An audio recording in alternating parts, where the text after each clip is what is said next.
Imagine करिए कि नए साल की शुरुआत में आपने भगवान से विश करा कि काश मेरा स्टॉक मार्केट में इन्वेस्ट किया हुआ पैसा डबल हो जाए और आपको एक पॉजिटिव फीलिंग भी आ रही है कि 2023 आपका बेस्ट ईयर होगा स्टॉक मार्केट में। और अपने इसी इंट्यूशन और विश्वास के चलते आपने अपना सारा पैसा जनवरी 2023 में अपनी फेवरेट कंपनीज के स्टॉक्स में इन्वेस्ट कर दिया एंड गेस व्हाट, आपका इन्वेस्टेड पैसा एक्चुअली डबल हो गया। नाउ आई नो कि आप क्या सोच रहे हो कि ये सब तो सिर्फ इमेजिनेशन है, ऐसा सिर्फ मूवीज में होता है कि नए साल की शुरुआत में हमने पैसा इन्वेस्ट करा और हमें बहुत अच्छे रिटर्न्स मिल गए हमारे विश्वास और इंट्यूशन के कारण। But you are wrong. Majority of the time जब आप न्यू ईयर के बाद जनवरी के मंथ में अपना पैसा स्टॉक मार्केट में इन्वेस्ट करते हो तो आपको पॉजिटिव और अच्छे रिटर्न्स ही मिलते हैं। और इसी फिनोमेना को, इसी इफेक्ट को पॉपुलरली द जनवरी इफेक्ट भी कहा जाता है। एंड डोंट वरी, मैं आपको कोई गेट रिच क्विक स्कीम के बारे में नहीं बता रहा, क्योंकि ना ही मैं खुद ऐसे स्कीम्स में भरोसा रखता हूं और ना ही मैं ऐसी स्कीम्स की बात करता हूं। इंस्टेड मैं आपको एक रियल लाइफ स्टोरी और इंसिडेंट के बारे में बताना चाहता हूं, जिसको इस थ्योरी के क्रिएटर एंड इन्वेस्टमेंट बैंकर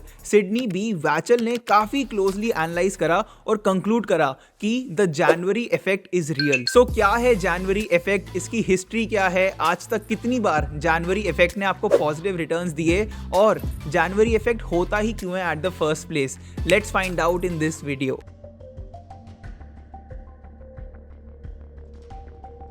कहानी की शुरुआत होती है जनवरी 1925 में, जब सिडनी बी वैचल ने एक अनयूजुअल चीज नोटिस करी जो आज तक किसी ने नोटिस नहीं करी थी। उस महीने छोटी कंपनीज के स्टॉक्स और ऐसी कंपनीज के स्टॉक्स जिनका स्टॉक प्राइस बहुत ज्यादा कम है, वो मच बेटर परफॉर्म कर रहे थे as compare to blue chip stocks. और जैसे ही जनवरी का महीना खत्म हुआ, इन स्टॉक्स का प्राइस जो बहुत अच्छा परफॉर्म कर रहे थे, उनका प्राइस बैक टू नॉर्मल हो गया। मोर ओवर, उन्होंने ये भी नोटिस करा कि दिसंबर के महीने में काफी सारे लोग अपने स्टॉक सेल कर रहे थे अक्रॉस डिफरेंट इंडस्ट्रीज। और सिडनी ने इस फिनोमेना को द जनवरी इफेक्ट का नाम दिया। और उनका ऑब्जर्वेशन ये था कि जनवरी के मंथ में स्टॉक्स काफी ज्यादा अच्छा परफॉर्म करते हैं एंड मोस्ट लाइकली आपको पॉजिटिव रिटर्न्स देंगे। इनफैक्ट उनकी एनालिसिस के हिसाब से 100 में से 57% टाइम्स जनवरी इफेक्ट इन्वेस्टर्स को पॉजिटिव रिटर्न देता है, जबकि सिर्फ 43% टाइम्स आपको लॉस होगा। लेकिन इंटरेस्टिंग चीज ये नहीं है कि द जनवरी इफेक्ट होता है,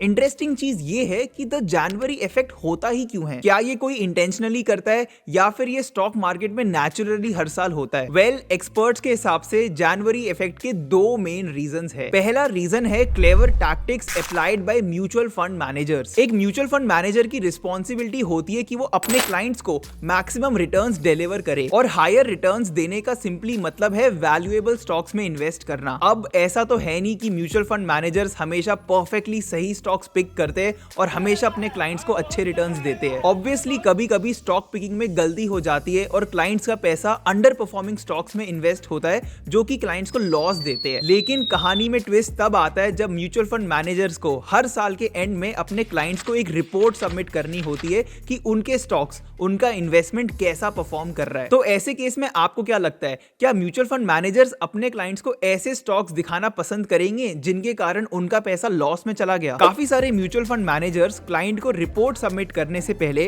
अंडर परफॉर्मिंग स्टॉक्स को दिसंबर के मंथ में सेल कर देते हैं और उनको अट्रैक्टिव और अच्छे परफॉर्म करने वाले स्टॉक से रिप्लेस कर देते हैं। और इस टैक्टिक को पॉपुलरली विंडो ड्रेसिंग भी कहा जाता है। अब आप जरा सोचिए, इंडिया के टॉप म्यूचुअल फंड मैनेजर्स जैसे कि श्रेयस देवालकर, जो कि 58,000 करोड़ से भी ज्यादा वर्थ के एसेट्स को मैनेज करते हैं, या फिर शंकर नरेन, जो कि 1,20,000 करोड़ से भी ज्यादा वर्थ के एसेट्स को मैनेज करते हैं, अगर इन्होंने अचानक से दिसंबर में कुछ अंडर परफॉर्मिंग स्टॉक्स को सेल करना स्टार्ट कर दिया तो स्टॉक मार्केट पे इसका क्या इंपैक्ट पड़ेगा? ऑब्वियसली स्टॉक मार्केट में स्टॉक्स का प्राइस गिरने लगेगा और जनवरी का महीना स्टार्ट होने से पहले आपको ये सारे स्टॉक्स एक चीपर प्राइस पे मिलने लगेंगे। तो ऑब्वियसली जब आप जनवरी का महीना स्टार्ट होने से पहले इन स्टॉक्स को एक चीपर प्राइस पे खरीदोगे तो जनवरी के बाद जब सारे म्यूचुअल फंड्स वापस से इन स्टॉक्स को खरीदने लगेंगे, आपको एक पॉजिटिव रिटर्न मिलेंगे, क्योंकि इन स्टॉक की डिमांड बढ़ जाएगी और इन स्टॉक्स का प्राइस भी बढ़ जाएगा। और एक्सपर्ट्स के हिसाब से जनवरी इफेक्ट का जो दूसरा रीजन है,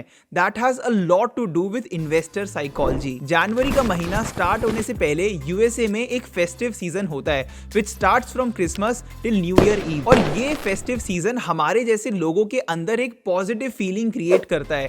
हम ज्यादा पॉजिटिव हो जाते हैं फ्यूचर को लेके और हम ज्यादा होपफुल हो जाते हैं फ्यूचर में आने वाले आउटलुक को लेके, और इसके चलते हमारी आने वाले साल में बिजनेसेस से और स्टॉक मार्केट से उम्मीदें भी बढ़ जाती है। और इसी की वजह से न्यू ईयर के फेस्टिवल के टाइम जनवरी इफेक्ट दिसंबर से ही क्रिएट होना शुरू हो जाता है, क्योंकि दिसंबर में आपके और मेरे जैसे लोग, और जैसा कि हमने डिस्कस करा, म्यूचुअल फंड मैनेजर्स भी उन स्टॉक्स को सेल करना स्टार्ट कर देते हैं जिन्होंने हमें एक्सपेक्टेड रिटर्न्स ना दिए हो। और दिसंबर के बाद जनवरी जैसे ही स्टार्ट होता है, आपके और मेरे जैसे इन्वेस्टर्स अपना पैसा स्टॉक मार्केट में वापस इन्वेस्ट करना स्टार्ट कर देते हैं इस उम्मीद में कि आने वाला साल बहुत अच्छा होगा। और इसी इन्वेस्टर साइकोलॉजी के कारण दिसंबर में स्टॉक्स का प्राइस गिर जाता है जब हम लोग सेल करना स्टार्ट करते हैं, और जनवरी आते आते स्टॉक्स का प्राइस वापस बढ़ने लग जाता है जब हम वापस से स्टॉक मार्केट में इन्वेस्ट करना स्टार्ट करते हैं। हाउएवर, एक्सपर्ट्स के हिसाब से ये जनवरी इफेक्ट काफी ज्यादा सीजनल है और आपको कभी भी जनवरी इफेक्ट के भरोसे स्टॉक मार्केट में इन्वेस्ट नहीं करना चाहिए। And it is highly recommended कि आप किसी भी स्टॉक में इन्वेस्ट करने से पहले उसका फंडामेंटल एनालिसिस करो, उसके बिजनेस को एनालाइज करो। और अब आप मुझे बताइए कि जनवरी के मंथ में आप कौन से स्टॉक्स पे इन्वेस्ट करने का सोच रहे हैं। और इसी के साथ हम इस वीडियो के एंड में आ चुके हैं। अगर आपकी वीडियो पसंद आई